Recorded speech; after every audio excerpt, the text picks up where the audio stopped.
Gonna give you a quick lesson here. So when I come back tomorrow, we can kind of just keep rolling. We're doing okay on time. I know I missed 2 days last week, and yesterday at least you had a lesson that you were able to watch. So I'm going to try this again. I hope it worked okay. We have some loose ends to tie up when I come back, but I think out of any of the lessons in this unit to miss, hopefully these last two weren't as bad. We're going to continue with our proofs. You're going to notice there's going to be a couple new givens and a couple new things that you have to be aware of in the lesson. So we'll go through it. You can kind of see perpendicular here is one of the things that keeps showing up. Parallel, which I know we're familiar with, bisecting of an angle. And yeah, so this is going to be, you can look at proof number 8, which if I don't get to in this video, I'll try to do the front and then maybe have you try some on the back. But this, to me, when I see a right angle perpendicular here, that's pretty much telling us that this could be a hypotenuse leg proof, and I'm guessing it might be. So when we get to this proof here, if that ends up being the case, then, it is written out a little differently. But if not, then, we still have our standard proof methods: side, side, side, side, angle, angle, side, and angle, side, angle. And then HL if that is something that works for the problem. So let's take a look at number 1. First of all, we have, again, the same kind of very common diagram of two triangles that are sharing a common side. And we're trying to prove that the triangles ADC, which is the triangle on the left, is congruent to the triangle on the right. Even though it looks like a proof that we did before, it's the same exact diagram, it's just different givens. So if we go to what we have here, let me just kind of draw on this. We've got, let me just pick a little thicker pen here. There we go. We have DA is congruent to DB. So we have this piece right here is congruent to this piece right here. And we have CD is perpendicular to AB. So perpendicular lines, they will always give us right angles. So this right here, okay, there we go. This right here is going to be a right angle. We can call this angle 1 and angle 2. And again, now we're out of givens. So usually when we're out of givens, we get one of two things that happens. We're either going to have a reflexive side or vertical angles. And in this case, you can see we've got the reflexive side here. So looking at what we've got a side, an angle, and a side. And we just have to fill this out. So let's take a look.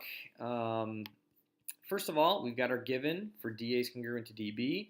We've got this piece right here. Anytime you see perpendicular, I'm going to put a little star next to this. You're going to get two steps out of this. The first thing you need to say is you need to call angle 1 and angle 2 right angles. So we're going to write that in here. We're going to go in and we're going to say that, let me pull up my angle symbol here.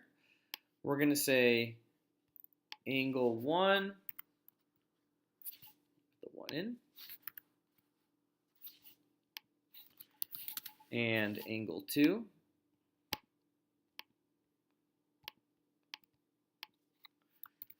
Okay, angle 1 and angle 2 are right angles. So perpendicular gives you right angles. We call them right angles. And then because we had a perpendicular step in the step before, we're going to say definition of perpendicular. Now you can, if you'd like, use the perpendicular symbol here. That's totally acceptable. Or you can write the word perpendicular, but I just like to go right here and say definition of perpendicular. So perpendicular lines give you the right angles, definition of perpendicular, and now we can say here, angle 1, let me get inside here, angle 1 is, hold on, sorry guys, all right, there we go, angle 1 is congruent to, find my congruent symbol, angle 2,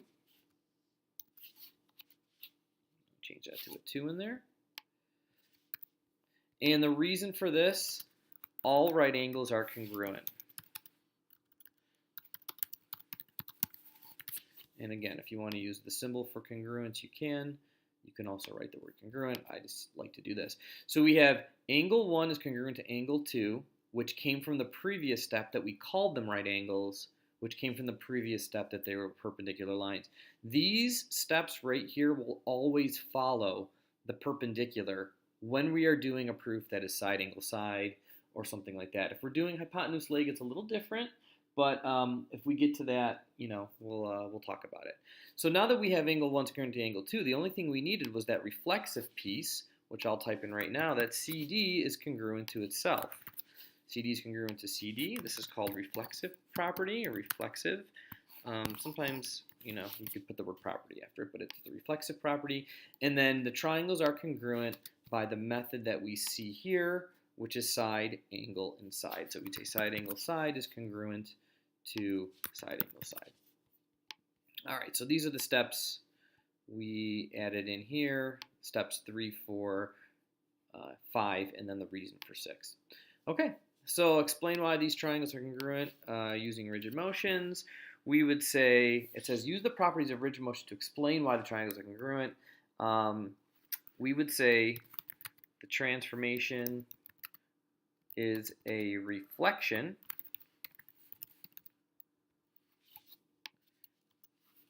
which preserves, you know what I'm going to say, distance and angle measure. There we go. I'll just do that so it fits. All right, next we have another similar diagram. Very simple looking diagram, 2 triangles here. Kind of looks like a parallelogram, but we actually have some triangles. So on this one, it says angle DAB is congruent to angle BCD. So let me draw that in there. Angle DAB, DAB, is congruent to angle BCD up here. All right, and then we have, make sure that doesn't look like a right angle to you guys. Nice and curvy. There we go. We have AD is parallel to BC or CB. We usually know what parallel lines give us, and we're trying to get the 2 triangles congruent. So right now all we have are these 2 angles. What we can get from this parallel line, the transversal and the parallel line, is that these angles here are congruent. And if I were to ask you what these are, you would hopefully tell me they are alternate interior angles. The last piece we need will be this reflexive piece right here. And once we label all of these things in, we have an angle followed by another angle followed by the side. And the reason this is angle, angle, side and not angle, side, angle is because the side is not trapped in between. Parallel lines do not give you congruent sides. These are just parallel.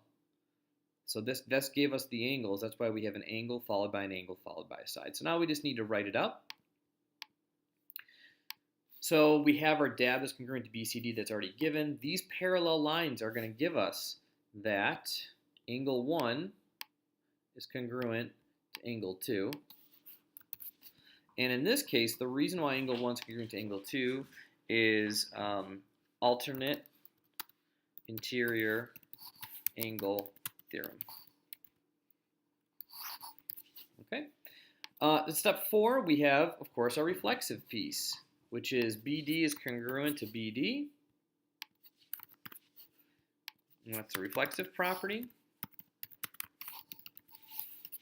And finally, the triangles are congruent by what we saw here, which is angle, angle, side. Sorry, let me just type that in here.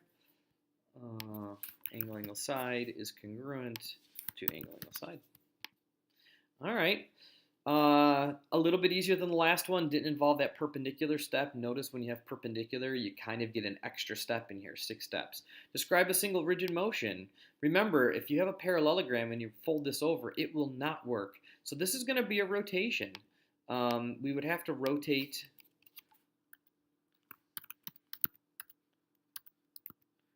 the triangles, or rotate triangle, let's just say DAB,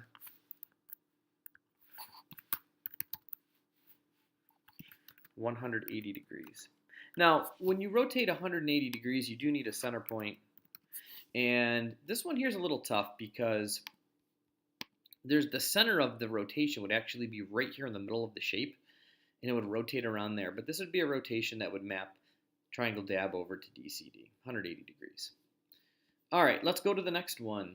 Now here we have ABD. This angle is congruent to angle CBD. So if I were to draw this in, we have angle ABD. So we have this angle congruent to CBD, this angle. And line DB is going to cut in half, right? Bisect means to cut in half. Angle ADC, this whole big angle, let me just highlight it here. Angle ADC is being cut in half, bisect.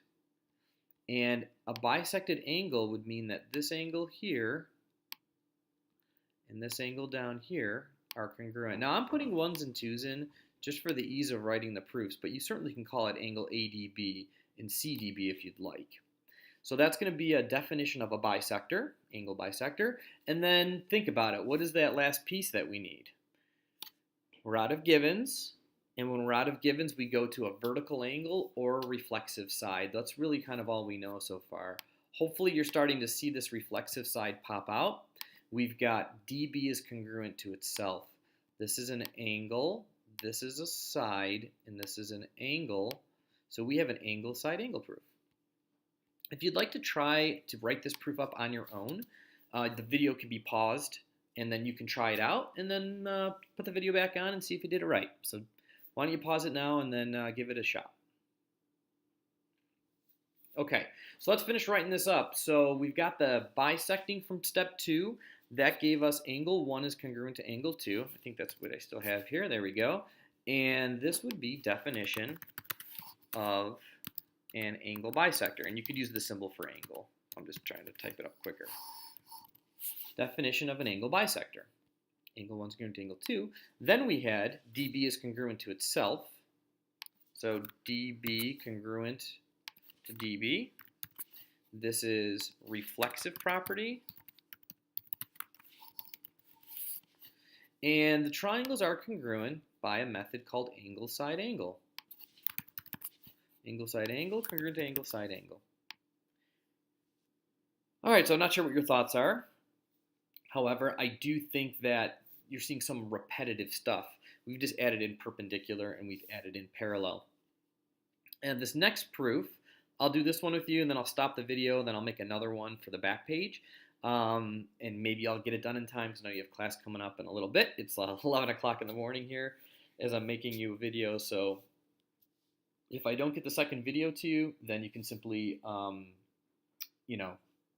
try it on your own. It's really not that much different, maybe except for the last one, it's a little bit longer. Okay, here we have HJ is congruent to KJ. So I'm going to mark these pieces down. So let me draw this in. HJ is congruent to KJ. And then we have parallel again. IH is parallel to LK. And the nice thing about this parallelism is we actually get two sets. I'm going to put a dot here and a dot here. That's one set of alternate interior angles, but you could also use this set right here too if you wanted. So we could do this as an angle side proof. We could do it as an angle here, side, and then do vertical angles. The way I have this set up with only 4 steps, I really want to try to do it with the double alternate interior pairs. So I'm going to call this 1 and 2. We're going to call this 3 and 4, but you can also actually just go with angle IL and K and H, but I don't know. I like to use the numbers. I think it stands out a little bit more, and then you remember what you labeled. So let's go to typing this out. Again, if you want to pause the video and see if you can put this, do this all on your own, I will be honest. There's going to be 2 steps right here in step 3. You're going to have 2 sets of congruence with the same reason. And then you can see here, I'm going to leave it up to you to figure out which type we have. We are going with 1 and 2, 3 and 4, and then this piece, H, J, and KJ. So pause the video and give it a shot. Okay, so here's what we have.